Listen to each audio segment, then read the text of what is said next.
অনুপ্রবেশকারীদেরকে নিয়ে তো একই সঙ্গে বলেছেন যে ওনারা ক্ষমতা এসে সুপ্রিম কোর্টের বিচারপতিকে দিয়ে দুর্নীতি তদন্ত করাবেন। যাকে পাশে বসে বলতে সেই তো সক্রিয় যাই হোক, এগুলো প্রতি মাসে উনি একবার করে আসছেন এখন, কিন্তু নির্বাচন সামনে রয়েছে। নির্বাচনের পর তো এদের টিকিট খুঁজে পাওয়া যায় না। তো যারা দুর্নীতি নিয়ে তদন্ত করার কথা বলে, বিজেপির দুর্নীতির বিরুদ্ধে লড়াইয়ের কি নিদর্শন গত 10-12 বছরে প্রত্যেকটা জয়েনিংয়ে এখানে বিরোধী দল নেতা, আসামে হিমন্ত বিশ্ব শর্মা, মহারাষ্ট্রে নারায়ণ রানে, কিছুদিন আগে উপমুখ্যমন্ত্রী মহারাষ্ট্রে একটা দুর্ভাগ্যজনক ঘটনায় মারা গেছে, আমি তার নাম করব না, কিন্তু একাধিক ঘুরি ঘুরি উদাহরণ রয়েছে। যারা এই কথাগুলো বলছে তারা লোক হাসানোর জন্য এইসব কথা বলছে। আর যারা বর্ডার সুরক্ষিত করার কথা বলছে, বিজেপির লোকসভার সাংসদ রানাঘাট থেকে জগন্নাথ সরকার, তিনি বলেছেন বিজেপি ক্ষমতায় এলে বাংলাদেশের সাথে বর্ডার বিজেপি সরকারই তুলে দেবে। এটা আমার কথা না, এটা জগন্নাথ সরকারের কথা। তা অমিত শাহ কি জগন্নাথ সরকারকে শোকজ করেছেন? হয় অমিত শাহ ঠিক হলে জগন্নাথ সরকার ঠিক। যদি অমিত শাহ ঠিক হয় তাহলে জগন্নাথ সরকারকে শোকজ করা উচিত। আর যদি জগন্নাথ সরকার ভুল হয় আর অমিত শাহ ঠিক হয়, তাহলে স্পষ্ট করে বিজেপি নেতৃত্ব বলা উচিত। দুটোর মধ্যে তো একটাও হয়নি। কিন্তু লোক হাসানো ছাড়া আর কিছু না। अभिषेक अमित शाह कह रहे हैं कि 38% से कब 45% वोट हो जाएगा। दीदी आपको समझ में भी नहीं आएगा। रावण भी सोचे थे राम उनको हरा नहीं सकते। रावण भी सोचे थे राम उनको हरा नहीं सकते, लंका क्रॉस करके नहीं आ सकते। अमित शाह से कह रहे हैं। देखो, पिछला बार भी कहे थे कि 200 पार होंगे। जब लोकसभा के चुनाव था तब भी देश के प्रधानमंत्री खुद बोले थे कि सबसे अच्छा प्रदर्शन हमारा बंगाल से होंगे। उसके बाद आपने देखा बहुत सारे एग्जिट पोल्स में भी बंगाल में 42 सीट्स में 30 सीट 32 सीट बीजेपी को दिया गया था। जब बैलेट बॉक्स खुला तब आपने देखा बाजी पलट गया। तो वो प्रेडिक्शन करेंगे, ये केडर को मोटिवेट करने के लिए एक उनका तरीका है, एक प्रयास है, वो करें, उसमें कोई दिक्कत नहीं है। लेकिन मैंने जो बोला है कि आप कुछ भी कर दो, बंगाल में तृणमूल को आप वीक नहीं कर पाओगे। क्योंकि आपने 5 साल 7 साल 10 साल में आप हर बार आते हो, हम लोग जा रहे हैं रिपोर्ट कार्ड लेके। आपका रिपोर्ट कार्ड आप बताइए ना, बंगाल के लिए आपने क्या किया। भाई अगर देश का गृह मंत्री आता है या देश का प्रधानमंत्री आता है, बंगाल के लोग तो खास करके जो बंगाल में रहते हैं वो तो यही चाहेंगे कि हमारे लिए क्या किया उसका रिपोर्ट कार्ड बताए। भाई आपने कितना लोगों को घर दिया, कितना लोगों को रास्ता दिया, कितना लोगों को पानी दिया, कितना गांव में रास्ता बनाया, कितना पानी का प्रोजेक्ट में जल जीवन मिशन में आपका जो पैसा है वो आपने कितना छोड़ा। वो सब लेके तो कोई बात नहीं है, खाली घुसपैठ। भाई घुसपैठ का नमूना क्या है? अमर्त्य सेन। घुसपैठ का नमूना है झूलन गोस्वामी। घुसपैठ का नमूना है मोहम्मद शामी, दीपक अधिकारी। जो बीजेपी के नेता अमर्त्य सेन को नहीं छोड़ता है, हमारे यहाँ पे जो रेवोल्यूशनरीज है उनको नहीं छोड़ते हैं, उनसे आप क्या ही आशा रखिएगा। আজকে মতুয়ানি একই কথা বলছেন যে ভয় পাওয়ার কোনো কারণ নেই। 10 লক্ষ কোটি টাকা বাংলা সরকারকে দিয়েছিল, কোথায় গেল সেই টাকা? প্রকাশ করুন, শ্বেতপত্রটা প্রকাশ করুন। 10 লক্ষ কোটি টাকা কি খাতে দেওয়া হয়েছে নাকি? আর গত 10 বছরে বিশেষ করে বিজেপি যবে থেকে ক্ষমতায় এসেছে 2014 থেকে 2012 বছরে বাংলা থেকে তারা কত টাকা নিয়ে গেছে। আমি 7 বছরের একটা পরিসংখ্যান আপনাদের দিয়েছি। সেখানে আমি মানে অর্থবর্ষ ভেঙে ভেঙে ফিনান্সিয়াল ইয়ার ধরে ধরে আপনাদের বলেছি যে গত 7 বছরে বিজেপি বাংলার মাটি থেকে ডাইরেক্ট এবং ইনডাইরেক্ট ট্যাক্সের মাধ্যমে, ইনকাম ট্যাক্স জিএসটির মাধ্যমে আমাদের বাংলা থেকে খালি 6.5 লক্ষ কোটি টাকা নিয়ে গেছে। আমি তো তথ্য পরিসংখ্যান সামনে রেখেছি। আপনি কোথায় কত টাকা দিয়েছে, আর 2021-এর নির্বাচনে আপনি হারার পর বাংলার কটা লোককে বাড়ি দিয়েছেন, কটা গ্রামীণ রাস্তা করেছেন, আর কটা 100 দিনের জব কার্ড হোল্ডারের ডাইরেক্ট ব্যাঙ্ক অ্যাকাউন্ট করে আপনি ব্যাঙ্ক অ্যাকাউন্ট ট্রান্সফার করে তাদের অ্যাকাউন্টে টাকা পৌঁছে, আপনি শ্বেতপত্রটা প্রকাশ করুন। 10 লক্ষ কোটি না, আমি বলছি 5 বছরে এই 3-4টে কাজ যেটা বললাম, 10 পয়সার হিসাব বিজেপি। তারা 10 লক্ষ কোটি টাকা বলছে, তো আমি 10 পয়সার হিসাব চাইছি যে 21 থেকে 26 আপনি কটা 100 দিনের জব কার্ড হোল্ডারকে, যারা আবাস যোজনার প্রকৃত প্রাপক, অ্যাকচুয়াল বেনিফিশিয়ারি, যাদের আবাস প্লাস তালিকায় নাম ছিল, কজনকে ক পয়সা দিয়েছে? 60% টাকা দেওয়ার কথা কেন্দ্র। আপনি গ্রামীণ রাস্তায় ক পয়সা দিয়েছেন গত 4-5 বছর? আপনি আবাসে কত টাকা দিয়েছেন গত 4-5 বছর? তালিকা প্রকাশ করুন। মানুষের জলের টাকা এরা আটকে রাখে। জল জীবন মিশনে প্রায় 2525 কোটি টাকা এই বছরে আটকে রেখেছে, জল দেয় না। এসআইআর হবে, নিয়ম মেনেই হবে, এবং মতুয়া নিয়ে আপনারা ভয় দেখানোর চেষ্টা করছেন। তাদের ভয় পাওয়ার কোনো কারণ নেই। একই রেফারেন্সে দুটো কথা নির্দেশ করছেন।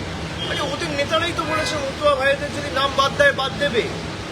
তৃণমূলকে আক্রমণ না করে বিজেপি আগে ডিসিপ্লিনারি অ্যাকশন, যে বিজেপির সাংসদরা মতুয়ার বিরুদ্ধে কথা বলে, মতুয়াকে ভয় দেখাচ্ছে কে? শান্তনু ঠাকুর, অসীম সরকার। বাংলায় কে বলেছিল এসআইআর ঘোষণা হওয়ার আগে যে 1 কোটি লোকের নাম বাদ যান? তা মানুষকে ভয় দেখাচ্ছে কে? তৃণমূল তো বলেনি। বিজেপির নেতারাই তো বলেছে 1 কোটি লোকের নাম বাদ যাবে। বিজেপির নেতারাই তো বলেছে ড্রাফট লিস্ট পাবলিশ হওয়ার পর দেখবেন সংখ্যাটা যখন অ্যাকচুয়াল বেরোবে, ফাইনাল ভোটার লিস্টে 1 কোটি নামই বাদ যাবে। বিজেপি তো টার্গেট সেট করে দিচ্ছে ইলেকশন কমিশনের জন্য। এরা কিভাবে কথা বলে? এরা তৃণমূলকে আক্রমণ করছে, মতুয়া ভাইদের ভয় দেখিয়েছে কে? কেউ বলেছে 1 লক্ষ নাম বাদ গেলে বাদ যাবে, কেউ বলেছে 5 লক্ষ মতুয়া ভাইদের নাম বাদ গেলে বাদ যাবে, কেউ বলছে 1 কোটি বাঙালির নাম বাদ যাবে। যারা আমাদের রোহিঙ্গা বাংলাদেশি বলে দাগিয়ে দিয়েছিল, আজকে ড্রাফট লিস্ট থেকে যে 58 লক্ষ লোকের নাম বাদ গেছে, তাদের মধ্যে কতজন রোহিঙ্গা আর কতজন বাংলাদেশি? আজকে তো 1 মাস হলো। আমি 31শে ডিসেম্বর দিল্লিতে গেছিলাম নির্বাচন কমিশনের সাথে বৈঠক করতে। আমরা দাবি রেখেছিলাম 1 মাসের মধ্যে প্রকাশ করেছে যে কজন বাংলাদেশি এই বাংলায় ভোটার লিস্টে ছিল, কজন রোহিঙ্গা এই বাংলার ভোটার লিস্টে ছিল, ধরা পড়েছে। তালিকা কে প্রকাশ করবে? জায়গায় জায়গায় বাঙালিদের বাংলাদেশি বলে দাগিয়ে দিয়ে আমাদের ভাষা, আমাদের সংস্কৃতি, আমাদের কৃষ্টিকে অপমানিত করা, আমাদের ভাষাকে অস্বীকার করা, আমাদের মনীষীদের অপমান করা, এ তো বিজেপি করেছে। আপনি তৃণমূলের সাথে লড়ছেন। আপনি আমাকে গালাগালি দিন, মমতা বন্দ্যোপাধ্যায়কে গালাগালি দিন, তৃণমূলের যে কোনো লোককে দিন, আপনি বাংলার 10 কোটি মানুষকে লাইন দাঁড় করে দিচ্ছেন তৃণমূলের সাথে লড়তে না পেরে, জোর জবরদস্তি। সেই লজিক্যাল ডিসক্রিপেন্সি লিস্ট তো আলটিমেটলি সুপ্রিম কোর্টের হস্তক্ষেপের কারণে আপনাকে প্রকাশ করতে হলো। এখনো অনেক জায়গায় লিস্ট টাঙানো হয়নি। লিস্ট টাঙানোর দায়িত্ব ইলেকশন কমিশন। ইলেকশন কমিশন অনেক জায়গায় বলে দিচ্ছে মৌখিকভাবে আধার নেওয়া যাবে না। আরে যারা লজিক্যাল ডিসক্রিপেন্সির কেসে রাখছে তারা তো ম্যাপ, তাদের নাগরিকত্ব নিয়ে তো কোনো প্রশ্ন নেই। তাহলে আধারটাকে তো আপনাকে আইডেন্টিটি প্রুফ হিসেবে গণ্য করতে হবে, মান্যতা দিতে হবে। আপনি লজিক্যাল ডিসক্রিপেন্সিতে মৌখিকভাবে বলে দিচ্ছেন সিওর অফিস থেকে যে আধার অ্যাকসেপ্ট করা যাবে না, রাইটিং দিচ্ছেন না। কেননা যেই আপনি ইন রাইটিং লিখিতভাবে দেবেন সেটা সুপ্রিম কোর্টে চ্যালেঞ্জ হবে। আমরা তো এটাই প্রথম দিন থেকে বলে আসছি। যারা এসআইআর করে মানুষকে ভীত সন্ত্রস্ত, ভয় দেখাতে চেয়েছে, তারা আজকে বুঝতে পারছে যে এসআইআর করতে গিয়ে তাদের পায়ের তলার যেটুকু মাটি ছিল সেটুকু ছড়ে গেছে। বিজেপির যা ভোট শতাংশ ছিল, আগামী দিন দেখবেন কি অবস্থা হবে।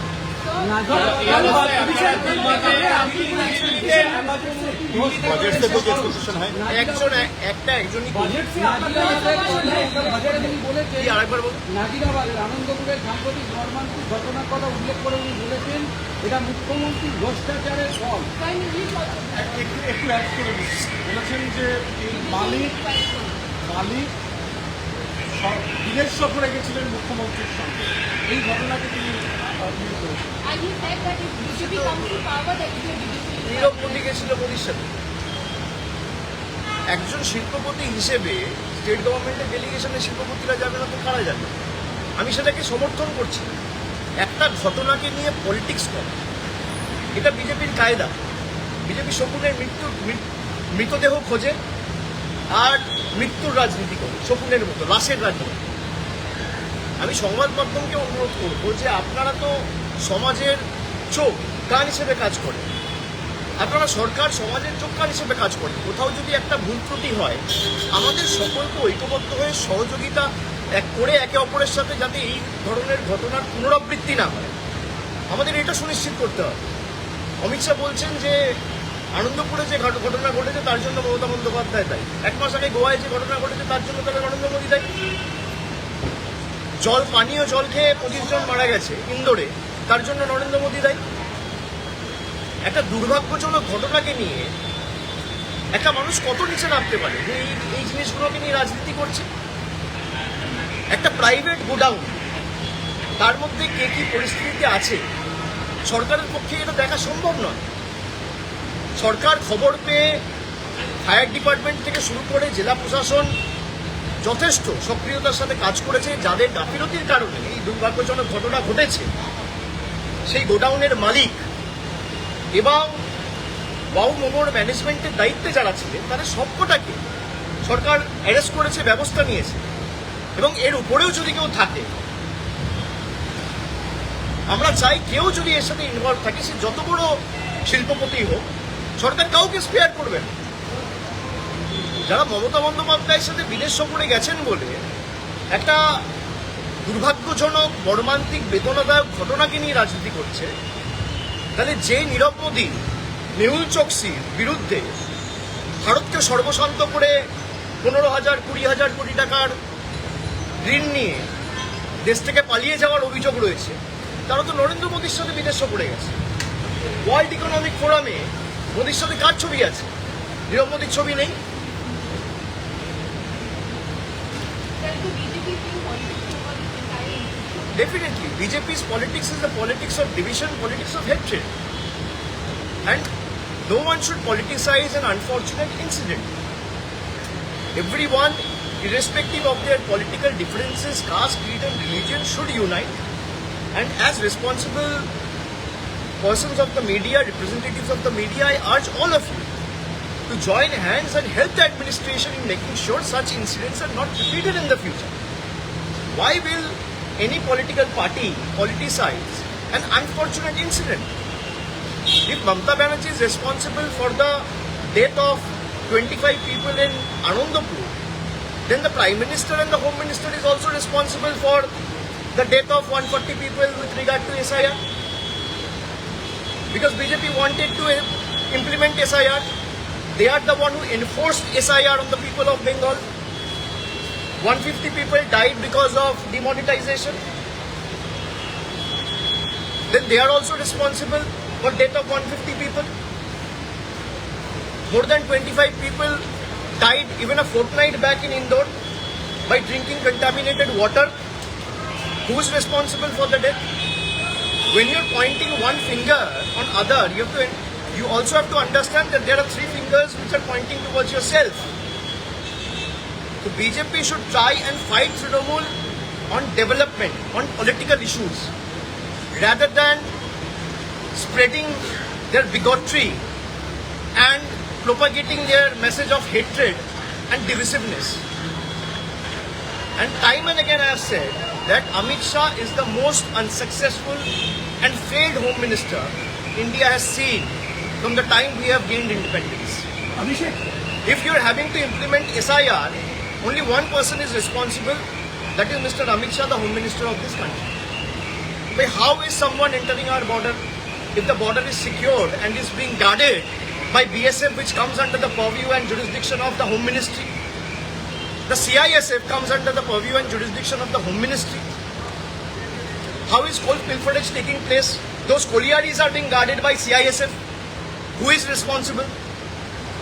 You have the most unsuccessful Home Minister after independence that the country has ever seen. So rather than politicizing an unfortunate incident, try and extend help and make sure such incidents are not repeated. Government কোনোদিন একজনের বাড়িতে ঢুকে তার বাড়িতে শোয়ার ঘরের খাটটা ঠিক জায়গায় আছে কিনা, কিচেনের সিলিন্ডারটা ঠিক জায়গায় আছে কিনা, এটা ইনশোর করতে পারে না। একটা দুর্ভাগ্যজনক ঘটনা ঘটে যাওয়ার পর সরকার কি করে। এবং আরজিকর ঘটনা নিয়ে অনেক তথ্য বিশেষ করে সমাজ মাধ্যমে অনেকে ছড়িয়েছে। পরবর্তীকালে যেটা কলকাতা পুলিশ 24 ঘন্টায় করেছে সেটা সিবিআইকে করতে 1 বছর লেগেছে। এবং দুদিন আগে আমি দেখলাম যে সিবিআইয়ের দায়িত্বে যিনি ছিল, আরজি কর ইনসিডেন্টে যিনি তদন্তের দায়িত্বে ছিল, তাকে পুরস্কার দেওয়া হয়েছে, প্রেসিডেন্টস মেডেল দেওয়া হয়েছে। তো এরা যে এইসব বিষয়গুলো নিয়ে স্পর্শকাতর বিষয়গুলো নিয়ে রাজনীতি করে, বিজেপিকে আমি বলবো যে আরজি করের পরে আমরা অপরাজিতা বিল এনেছি, যেখানে পারিপার্শ্বিক কোনো প্রমাণ যদি কোনো অভিযুক্তর বিরুদ্ধে থাকে, ট্রায়াল কমপ্লিট করে 50 দিনে তার ক্যাপিটাল পানিশমেন্ট হবে। সেই বিল আজকেও প্রেসিডেন্ট আটকে রেখেছে। কেন পাস করছে না? কেন সেই বিলে অ্যাসেন্ট দিচ্ছে না? কেন? আমরা তো ক্যাবিনেট থেকে পাস করিয়ে রাজ্যপালের কাছে বিল পাঠিয়ে দিয়েছি আজ থেকে প্রায় 1.5 বছর আগে। সেই বিল যদি পাস হয়, সব থেকে বিপদ হবে বিজেপি, সব থেকে বেশি বিপদ হবে বিজেপি। সব ধর্ষকগুলো বিজেপিতে। বিলকিস বানুর ধর্ষকদের যখন যারা বেলে ছাড়া পেয়ে বাইরে বেরোলো, এদেরকে মালা পরিয়ে বিজেপির গুজরাটের নেতারা বরণ করেছিল। এই দৃশ্য কি ভারতবর্ষের মানুষ ভুলে গেছে? যারা বিভাজনের রাজনীতি করে, গীতা পাঠ করতে গিয়ে এখানে ব্রিগেড প্যারেড গ্রাউন্ডে একজন পেটের দায়ে চিকেন প্যাটিস বিক্রি করছে বলে তাকে উদম মারা হয়েছিল, পুলিশ ব্যবস্থা নিয়েছিল, এবং সেখানে অভিযুক্তরা বেল পাওয়ার পরে তাদেরকে সম্বর্ধনা দিয়ে উত্তরীয় করিয়ে বিজেপির মঞ্চে থেকে বরণ করা হয়েছে। সেই বিজেপির কাছে আমরা সমাজের সম্প্রীতি, উন্নয়ন, ডেভেলপমেন্টের গল্প শুনবো? আমার फाइट मिस हुई किस चीज का? बजट है कल, बजट के लिए जा रहे हैं, पहले बजट पेश करे, उसके बाद I will be speaking on the general budget. कुछ भी अगर मुझे बोलना होगा आई विल बी स्पीकिंग। এক একজনকে 3টে করে প্রশ্ন করে। কমিউনিস্টরা এর আগে অনেক ভালো ছিল, এই কথা বলেছেন। অমিত শাহ বাংলার ইতিহাস জানে না, কিছুটা দিন তো জেলে কাটিয়েছেন। সেখানে যদি সময় করে বাংলার ইতিহাসটা পড়তে, সিপিএম আমলে কিভাবে মানুষ অত্যাচারিত হয়েছে অমিত শাহর ধারণা নেই। অমিত শাহ বানতলা, ধানতলা, ছোটআঙারিয়া, চমকাইতলা, সিঙ্গুর, তাপসী মালিক এগুলো জানে না। অমিত শাহকে আগে বাংলার ইতিহাস পড়ে আসতে বলি, সিপিএম কিভাবে অত্যাচারিত করেছে বাংলার মানুষকে, আর একের পর এক গণহত্যার ঘটনা। আর যারা করেছে, আমি পশ্চিম মেদিনীপুরে সভা করতে গিয়ে বলে এসেছি নাম ধরে ধরে, সুশান্ত ঘোষের যত সাগরে, বেড়াচাপড়ার গণহত্যা, গড়বেতার গণহত্যা, কঙ্কালকাণ্ড, সব এখন বিজেপি। সুশান্ত ঘোষের ডানাতের শুকুর আলীর ছেলে এখন বিজেপি করে। অমিত শাহকে বলুন শুকুর আলীর ইতিহাসটা একবার করতে। শুকুর আলীর ছেলে এখন বিজেপির মেদিনীপুরের যুবর খুব সম্ভবত একটা ওয়ার্ডের টাউন প্রেসিডেন্ট বা কিছু।